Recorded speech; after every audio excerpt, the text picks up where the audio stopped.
Feliz y bendecido día, aprendiendo un curso de milagros. El secreto de la verdadera oración es olvidarte de las cosas que crees necesitar. Pedir algo específico es igual que ver el pecado primero y luego perdonarlo. Del mismo modo, al orar pasas por alto tus necesidades específicas, tal como las ves, y las dejas en manos de Dios. Ahí se convierten en los regalos que le haces, pues le dicen que no antepondrás otros dioses a Él, ni que quieres otro amor que el suyo. Este libro es un comienzo, no un final. Del prefacio, que postula, párrafo 3. Del conocimiento y de la percepción surgen dos sistemas de pensamiento distintos que se oponen entre sí en todo. En el ámbito del conocimiento no existe ningún pensamiento aparte de Dios, porque Dios y su creación comparten una sola voluntad. El mundo de la percepción, por otra parte, se basa en la creencia en opuestos, en voluntades separadas y en el perpetuo conflicto que existe entre ellas y Dios. Lo que la percepción ve y oye parece real porque sólo admite en la conciencia aquello que concuerda con los deseos del perceptor. Esto da lugar a un mundo de ilusiones, mundo que es necesario defender sin descanso, precisamente porque no es real. Introducción. Este es un curso de milagros, es un curso obligatorio. Solo el momento en que decides tomarlo es voluntario.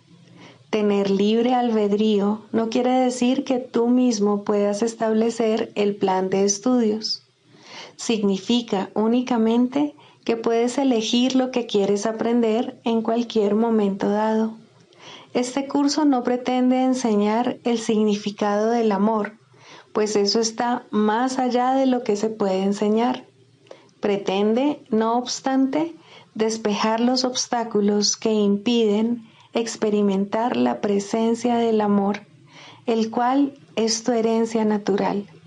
Lo opuesto al amor es el miedo, pero aquello que todo lo abarca no puede tener opuestos. Este curso puede, por lo tanto, resumirse muy simplemente de la siguiente manera. Nada real puede ser amenazado. Nada irreal existe.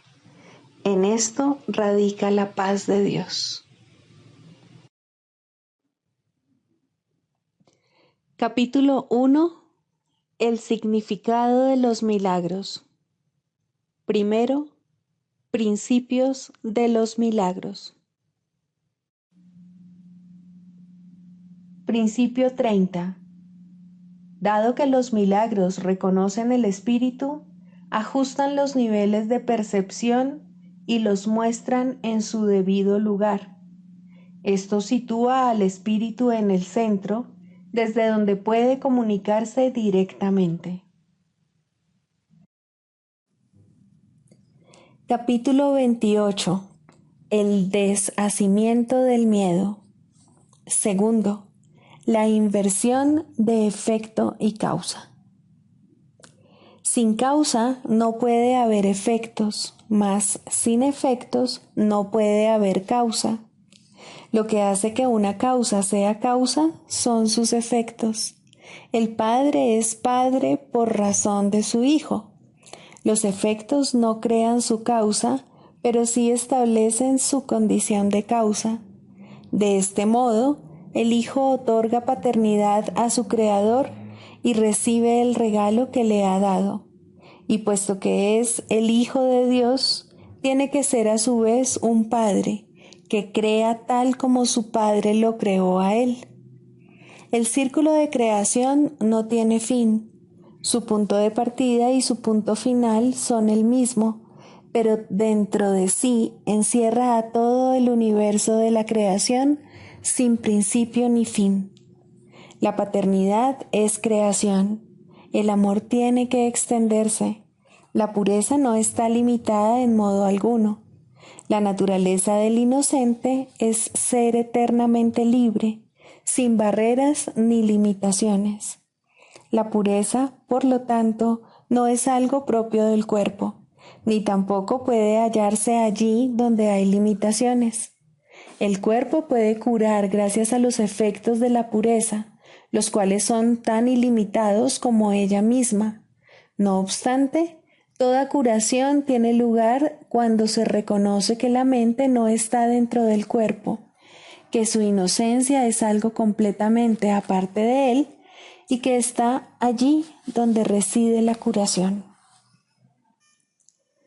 ¿Dónde se encuentra entonces la curación?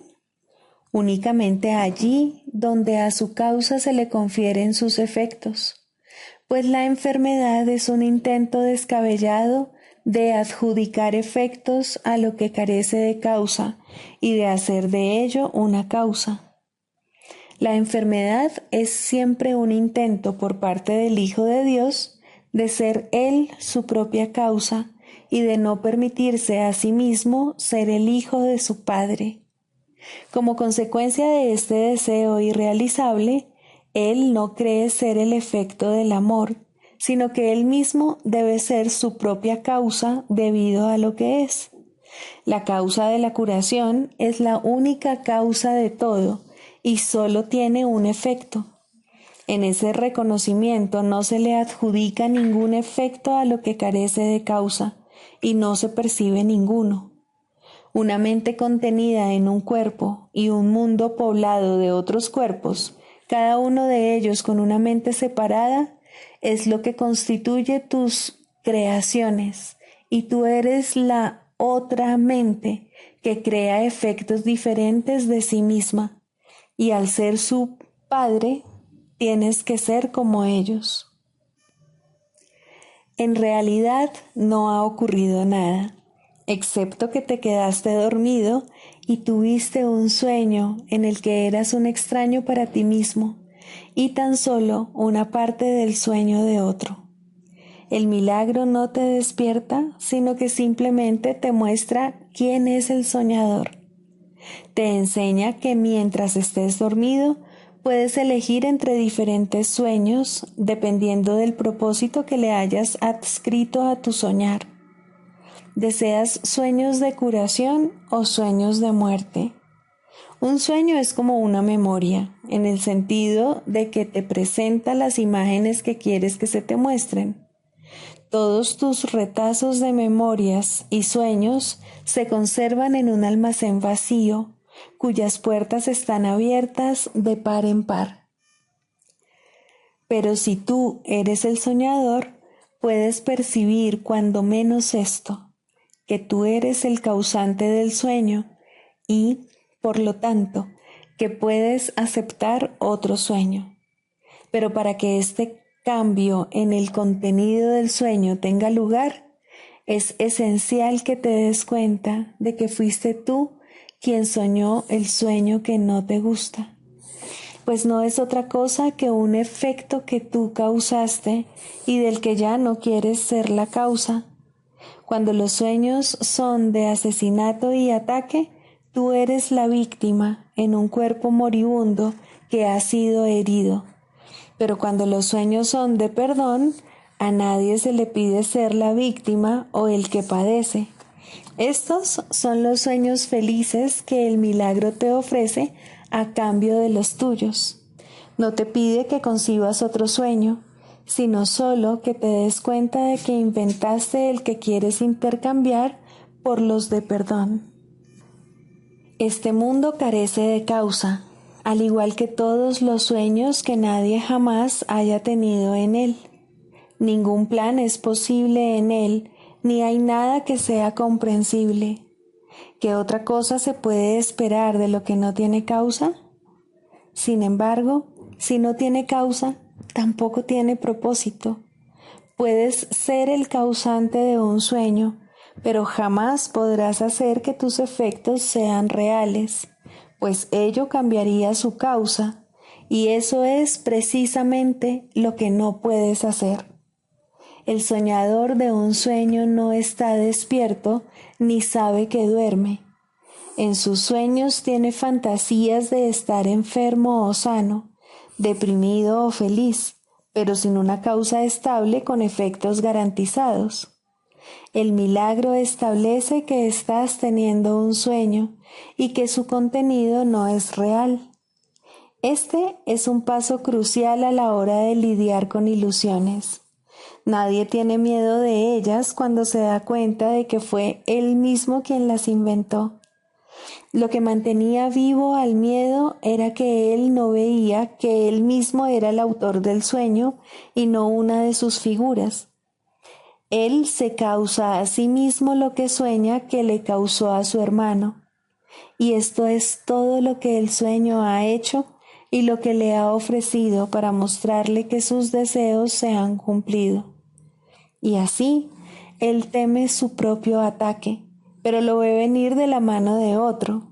Como víctima que es, sufre por razón de los efectos del ataque, pero no por razón de su causa. No es el autor de su propio ataque y es inocente de lo que ha causado. El milagro no hace sino mostrarle que él no ha hecho nada. De lo que tiene miedo es de una causa que carece de los efectos que habrían hecho de ella una causa. Por lo tanto, nunca lo fue. La separación comenzó con el sueño de que el padre estaba privado de sus efectos y de que era incapaz de conservarlos, pues había dejado de ser su creador. En el sueño, el soñador se hizo a sí mismo, pero lo que hizo se volvió contra él, asumiendo el papel de creador suyo, tal como él mismo había hecho. Y así como él odió a su creador, del mismo modo las figuras del sueño lo odian a él. Su cuerpo es esclavo de ellas, que abusan de él porque los motivos que él le adjudicó al cuerpo, ellas los han adoptado como propios, y odian al cuerpo por la venganza que éste quiere hacer que recaiga sobre ellas. Mas la venganza de ellas contra el cuerpo es lo que parece probar que el soñador no es el autor del sueño. Primero se separan efecto y causa y luego se invierten, de forma que el efecto se convierte en causa y la causa en efecto. Ese es el último paso de la separación con el que da comienzo la salvación, la cual se encamina en dirección contraria. Este último paso es un efecto de lo que ha sucedido antes, que ahora parece ser la causa. El milagro es el primer paso en el proceso de devolverle a la causa la función de ser causa y no efecto, pues esta confusión ha dado lugar al sueño, y mientras no se resuelva, despertar seguirá siendo algo temible. Y la llamada a despertar no será oída, pues parecerá ser la llamada al temor. Al igual que todas las lecciones que el Espíritu Santo te pide que aprendas, el milagro es inequívoco. El milagro es la demostración de lo que Él quiere que aprendas y te enseña que lo que te interesa son sus efectos. En sus sueños de perdón, los efectos de tus sueños quedan deshechos y aquellos que eran tus enemigos acérrimos se perciben ahora como amigos que te desean el bien. Ahora se ve que vuestra enemistad jamás tuvo causa, puesto que ellos no la causaron. Y puedes aceptar que fuiste tú el autor de su odio, porque te das cuenta de que no tiene efectos.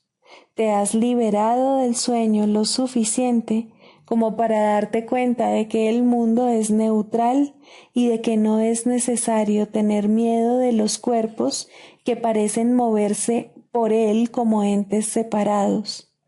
Por lo tanto, no están enfermos. El milagro te devuelve la causa del miedo a ti que lo inventaste, pero también te muestra que, al no tener efectos, no es realmente una causa, porque la función de lo causativo es producir efectos. Y allí, donde los efectos han desaparecido, no hay causa. De este modo, el cuerpo se cura gracias a los milagros, ya que estos demuestran que la mente inventó la enfermedad y que utilizó al cuerpo para ser la víctima o el efecto de lo que ella inventó. Mas la mitad de la lección no es toda la lección. El milagro no tiene ninguna utilidad si lo único que aprendes es que el cuerpo se puede curar, pues no es esta la lección que se le encomendó enseñar. La lección que se le encomendó enseñar es que lo que estaba enfermo era la mente que pensó que el cuerpo podía enfermar. Proyectar su culpabilidad no causó nada ni tuvo efectos. Este mundo está repleto de milagros. Se alzan en radiante silencio junto a cada sueño de dolor y sufrimiento, de pecado y culpabilidad. Representan la alternativa al sueño, la elección de ser el soñador en vez de negar el papel activo que has desempeñado en la fabricación del sueño. Los milagros son los felices efectos de devolver la enfermedad, la consecuencia, a su causa. El cuerpo se libera porque la mente reconoce lo siguiente: nadie me está haciendo esto a mí, sino que soy yo quien me lo estoy haciendo a mí mismo. Y así, la mente queda libre para llevar a cabo otra elección. A partir de ahí, la salvación procederá a cambiar el rumbo de cada paso que jamás se haya dado en el descenso hacia la separación, hasta que lo andado se haya desandado, la escalera haya desaparecido y todos los sueños del mundo hayan sido deshechos. Libro de ejercicios 3. ¿Qué es el mundo? El mundo es una percepción falsa. Nació de un error y no ha abandonado su fuente. Persistirá mientras se siga abrigando el pensamiento que le dio vida. Cuando el pensamiento de separación haya sido sustituido por uno de verdadero perdón, el mundo se verá de una manera completamente distinta, de una manera que conduce a la verdad en la que el mundo no puede sino desaparecer, junto con todos sus errores. Ahora su fuente ha desaparecido, al igual que sus efectos. El mundo se fabricó como un acto de agresión contra Dios. Es el símbolo del miedo. Mas, ¿qué es el miedo sino la ausencia de amor? El mundo, por lo tanto, se fabricó con la intención de que fuese un lugar en el que Dios no pudiese entrar y en el que su Hijo pudiese estar separado de él. Esa fue la cuna de la percepción, pues el conocimiento no podría haber sido la causa de pensamientos tan descabellados. Mas los ojos engañan y los oídos oyen falsedades. Ahora es muy posible cometer errores porque se ha perdido la certeza. Y para sustituirla nacieron los mecanismos de la ilusión, que ahora van en pos de lo que se les ha encomendado buscar.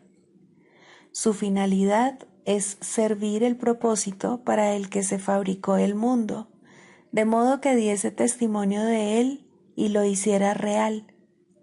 Dichos mecanismos ven en sus ilusiones una sólida base donde existe la verdad y donde se mantiene aparte de las mentiras. No obstante, no informan más que de ilusiones, las cuales se mantienen separadas de la verdad. Del mismo modo en que el propósito de la vista fue alejarte de la verdad, puede asimismo tener otro propósito. Todo sonido se convierte en la llamada de Dios, y aquel a quien Dios designó como el Salvador del mundo puede conferirle a toda percepción un nuevo propósito. Sigue su luz y verás el mundo tal como Él lo ve. Oye solo su voz en todo lo que te habla y deja que Él te conceda la paz y la certeza que tú desechaste, pero que el cielo salvaguardó para ti en Él.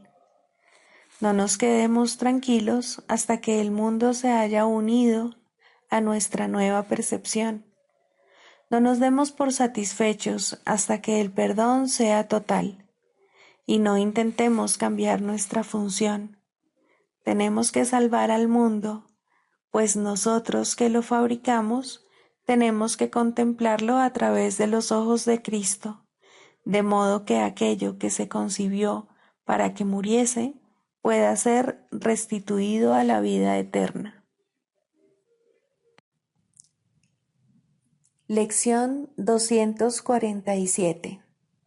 Sin el perdón, aún estaría ciego.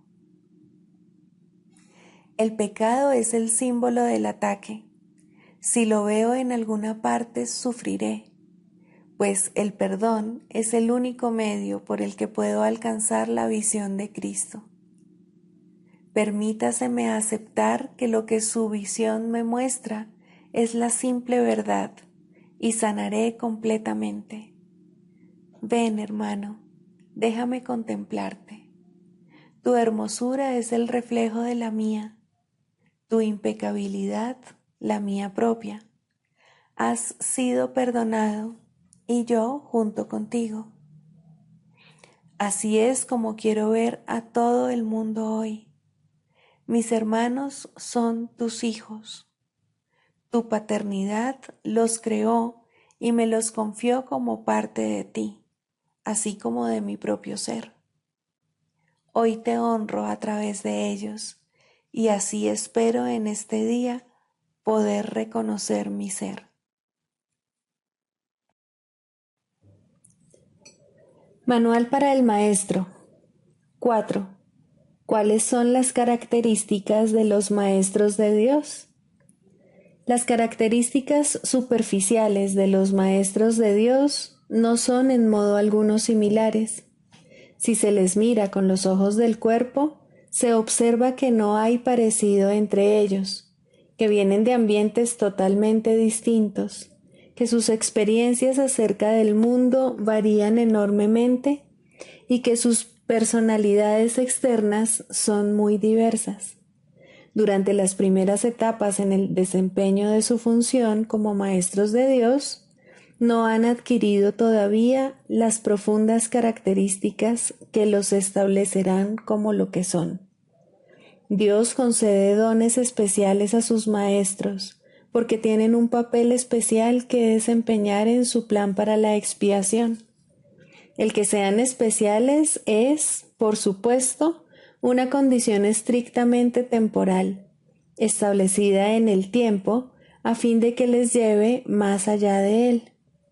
Estos dones especiales, nacidos de la relación santa hacia la que se encamina la situación de aprendizaje-enseñanza, se convierten en algo característico de todos los maestros de Dios que han progresado en su aprendizaje. Desde este punto de vista, todos son iguales. Cualquier diferencia entre los hijos de Dios es siempre temporal. Puede afirmarse, no obstante, que, en el tiempo, los maestros de Dios más avanzados poseen las siguientes características: confianza, honestidad, tolerancia, mansedumbre, júbilo, indefensión, generosidad, paciencia, fe y mentalidad abierta. Hoy haremos hincapié en la característica 4, la mansedumbre.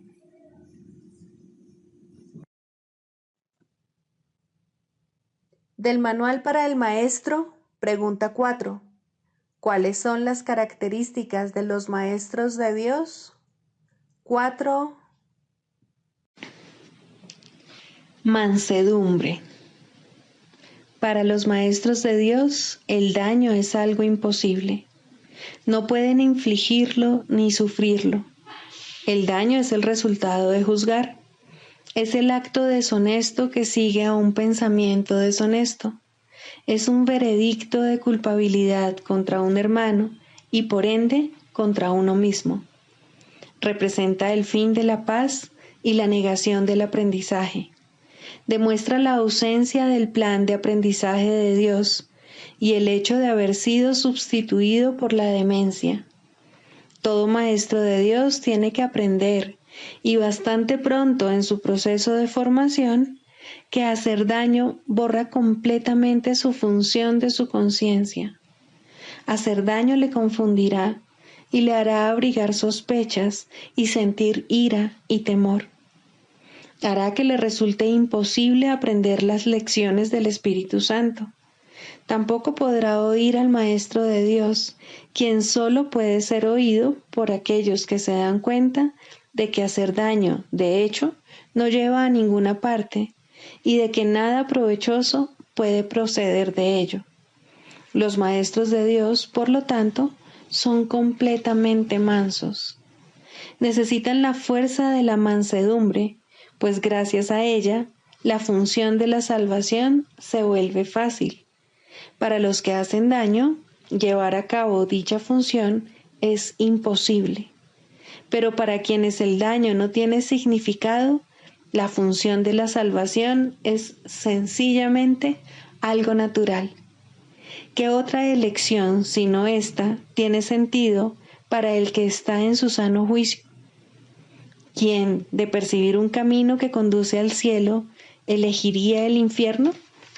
¿Y quién elegiría la debilidad que irremediablemente resulta de hacer daño cuando puede elegir la fuerza infalible, todo abarcante e ilimitada de la mansedumbre? El poder de los maestros de Dios radica en su mansedumbre, pues han entendido que los pensamientos de maldad no emanan del Hijo de Dios ni de su Creador. Por lo tanto, unen sus pensamientos a aquel que es su fuente, y así su voluntad, que siempre fue la de Dios, queda libre para ser como es. Manual para el Maestro. Clarificación de términos. 4. La percepción verdadera, el conocimiento. El mundo que ves no es más que la ilusión de un mundo. Dios no lo creó, pues lo que Él crea tiene que ser tan eterno como Él. En el mundo que ves, no obstante, no hay nada que haya de perdurar para siempre. Algunas cosas durarán en el tiempo algo más que otras, pero llegará el momento en el que a todo lo visible le llegue su fin. Los ojos del cuerpo no son, por lo tanto, el medio a través del cual se puede ver el mundo real, pues las ilusiones que contemplan solo pueden conducir a más ilusiones de la realidad. Y eso es lo que hacen, pues todo lo que los ojos del cuerpo ven no solo no ha de durar, sino que además se presta a que se tengan pensamientos de pecado y culpabilidad. Todo lo que Dios creó, por otra parte, está por siempre libre de pecado y por ende, por siempre libre de culpabilidad. El conocimiento no es el remedio para la percepción falsa, puesto que al proceder de distintos niveles jamás pueden encontrarse. La única corrección posible para la percepción falsa es la percepción verdadera. Esta no perdurará, pero mientras dure, su propósito será sanar. La percepción verdadera es un remedio que se conoce por muchos nombres: el perdón, la salvación, la expiación y la percepción verdadera son todos una misma cosa. Son el comienzo de un proceso cuyo fin es conducir a la unicidad que los trasciende a todos. La percepción verdadera es el medio por el que se salva al mundo de las garras del pecado, pues el pecado no existe. Y esto es lo que la percepción verdadera ve. El mundo se yergue como un sólido muro ante la faz de Cristo, pero la percepción verdadera lo ve solo como un frágil velo, tan fácil de descorrer que no podría durar más de un instante. Por fin se ve el mundo tal como es, y ahora no puede sino desaparecer, pues en su lugar ha quedado un espacio vacío que ha sido despejado y preparado. Donde antes se percibía destrucción, aparece ahora la faz de Cristo, y en ese instante el mundo queda olvidado, y el tiempo acaba para siempre al disolverse el mundo en la nada de donde provino. Un mundo perdonado no puede durar mucho. Era la morada de los cuerpos, pero el perdón mira más allá de ellos. En eso radica su santidad. Así es como sana. El mundo de los cuerpos es el mundo del pecado, pues sólo si el cuerpo existiese sería posible el pecado. El pecado acarrea culpabilidad tan irremediablemente como el perdón acaba con ella. Y una vez que ha desaparecido todo rastro de culpabilidad, ¿qué queda que pueda seguir manteniendo al mundo separado y fijo en su lugar? Pues la idea de lugar habrá desaparecido también junto con el tiempo. El cuerpo es lo único que hace que el mundo parezca real, pues, al ser algo separado, no puede permanecer donde la separación es imposible. El perdón prueba que es imposible porque no lo ve, y lo que entonces pasas por alto deja de ser comprensible para ti, tal como una vez estabas seguro de su presencia. Este es el cambio que brinda la percepción verdadera. Lo que antes se había proyectado afuera, ahora se ve adentro, y ahí el perdón deja que desaparezca. Ahí se establece el altar al Hijo, y ahí se recuerda a su Padre. Ahí se llevan todas las ilusiones ante la verdad y se depositan ante el altar. Lo que se ve como que está afuera no puede sino estar más allá del alcance del perdón, pues parece ser por siempre pecaminoso. ¿Qué esperanza puede haber mientras se siga viendo el pecado como algo externo? ¿Qué remedio puede haber para la culpabilidad?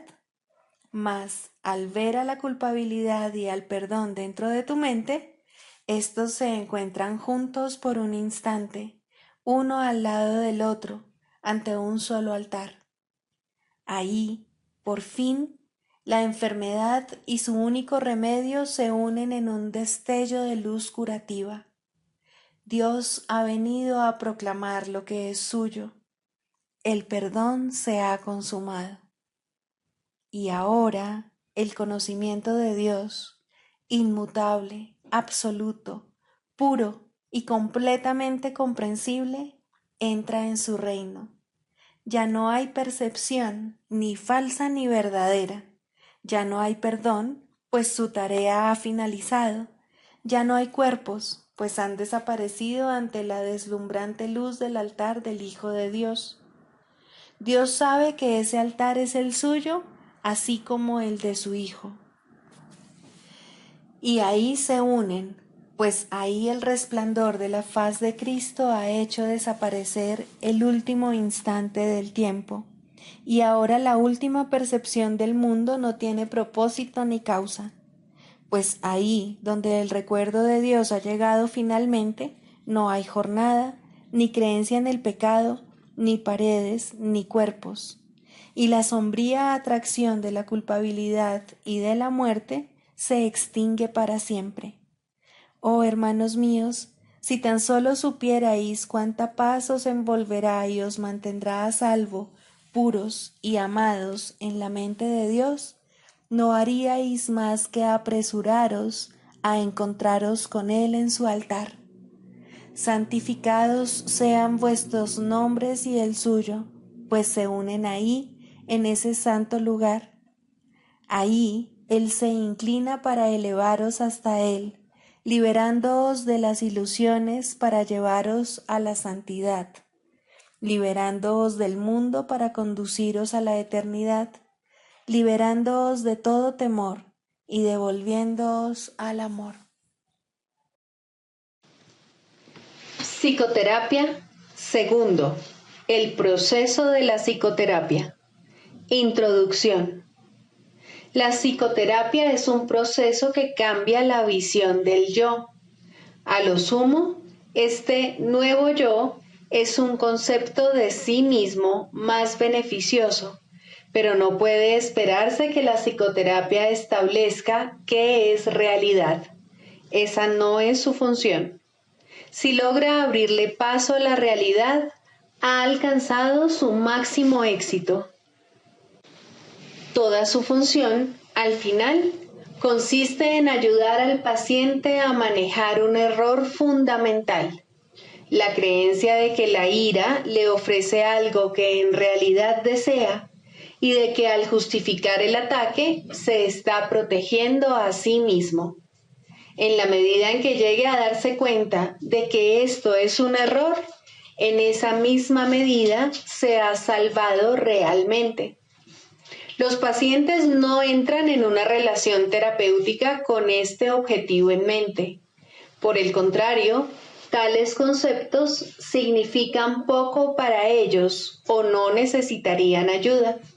Su objetivo es ser capaces de conservar su concepto del yo exactamente como está, pero sin el sufrimiento que ello conlleva. Todo su equilibrio descansa sobre la insensata creencia de que esto es posible, y como resulta tan claramente imposible para la mente sana, lo que buscan es magia. En las ilusiones, lo imposible se consigue fácilmente, pero a costa de hacer realidad las ilusiones. El paciente ya ha pagado su precio. Ahora quiere una ilusión mejor. Al comienzo, pues, la meta del paciente y la del terapeuta son divergentes. Tanto el terapeuta como el paciente pueden abrigar falsos conceptos de sí mismos, pero aún así, sus respectivas percepciones sobre la mejoría deben ser distintas. El paciente espera aprender a lograr los cambios que quiere sin cambiar su concepto de sí mismo de manera significativa. De hecho, espera que ese concepto se estabilice lo suficiente para incluir en él mismo los poderes mágicos que busca en la psicoterapia. Desea volver invulnerable lo vulnerable e ilimitado lo finito. El yo que ve es su Dios y lo único que busca es servirle mejor. Sin importar cuán sincero pueda ser el propio terapeuta, debe querer cambiar el concepto que el paciente tiene de sí mismo de alguna manera que considera real. La tarea de la terapia es reconciliar estas diferencias. Con suerte, ambos aprenderán a abandonar sus metas originales, pues solo en las relaciones puede hallarse la salvación. Al comienzo, es inevitable que tanto los pacientes como los terapeutas acepten metas irreales que no están completamente libres de matices mágicos. Finalmente, estas se abandonarán en las mentes de ambos. El canto de la oración. Tercero, orar por otros. Dijimos que siempre oras por ti mismo y así es. ¿Por qué entonces debes orar por otros? Y si debes hacerlo, ¿cómo lo debes hacer? Orar por otros, si se ha entendido correctamente, se convierte en el medio para eliminar la culpa que has proyectado sobre tu hermano y poder reconocer que no es él quien te está haciendo daño. Antes de que se te pueda salvar de la culpa, Debes renunciar al pensamiento venenoso de que Él es tu enemigo, tu malvada contraparte, tu némesis. El medio para alcanzar esto es la oración de un poder creciente y metas ascendentes hasta que finalmente llega a Dios. Las formas iniciales de la oración en los primeros peldaños de la escalera no están libres de envidia y malicia, claman venganza, no amor. Tampoco proceden de alguien que entiende que son peticiones de muerte hechas con miedo por quienes atesoran la culpa. Invocan a un Dios vengativo y es Él quien parece contestarles. Nadie puede pedir el infierno para otro y Él mismo librarse de él. Solo aquellos que están en el infierno pueden pedir el infierno. Pero aquellos que han sido perdonados y han aceptado su perdón, jamás podrían orar de esa manera. En estos niveles, pues, la meta del aprendizaje no es otra cosa que reconocer que la respuesta a cualquier oración será idéntica a la forma en que la oración se hizo. Eso es suficiente. A partir de ahí, el paso a los siguientes niveles será fácil. El próximo ascenso comienza con esto. Lo que he pedido para mi hermano no es lo que querría para mí. Por lo tanto, lo he convertido en mi enemigo. Es evidente que este paso no lo puede dar quien no ve la liberación de otros como algo ventajoso y de valor para sí mismo. Puede aplazarse por largo tiempo porque puede parecer peligroso en lugar de compasivo. Para los culpables, ciertamente, parece una ventaja tener enemigos y este imaginado beneficio debe desaparecer si es que se ha de liberar a los enemigos. La culpa se debe abandonar, no ocultar. Esto no se puede hacer sin cierto dolor y tener un atisbo de la naturaleza misericordiosa de este paso puede llevar por algún tiempo a un profundo retraimiento en el miedo, pues las defensas del temor son temibles en sí mismas y cuando se reconocen traen el miedo con ellas.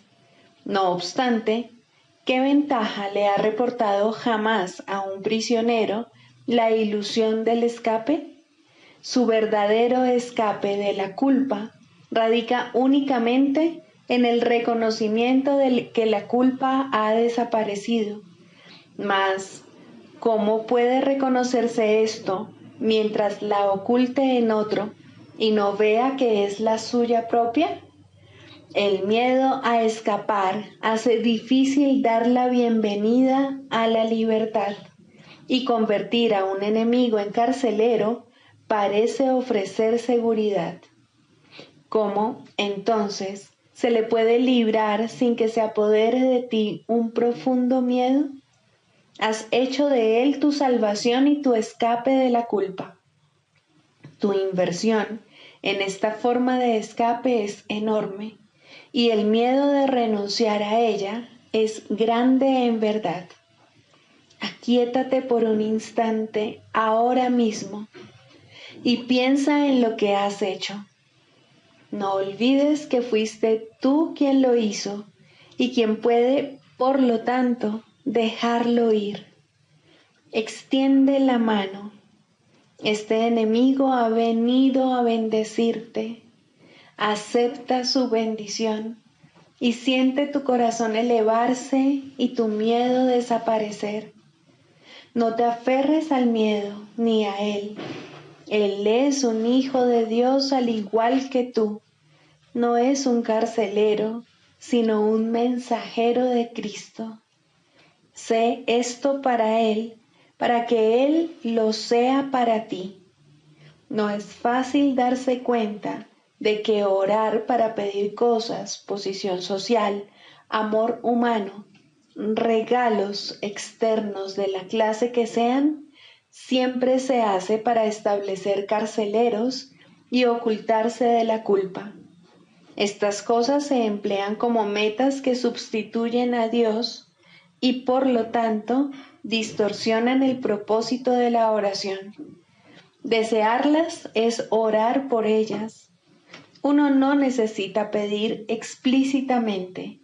La meta de alcanzar a Dios se pierde de vista cuando se va en pos de metas menores de la clase que sean, y la oración se convierte en una petición de enemigos. Incluso en esto se puede ver claramente el poder de la oración. Nadie que desee un enemigo dejará de encontrarlo, mas con igual seguridad perderá de vista la única meta real que se le ofrece.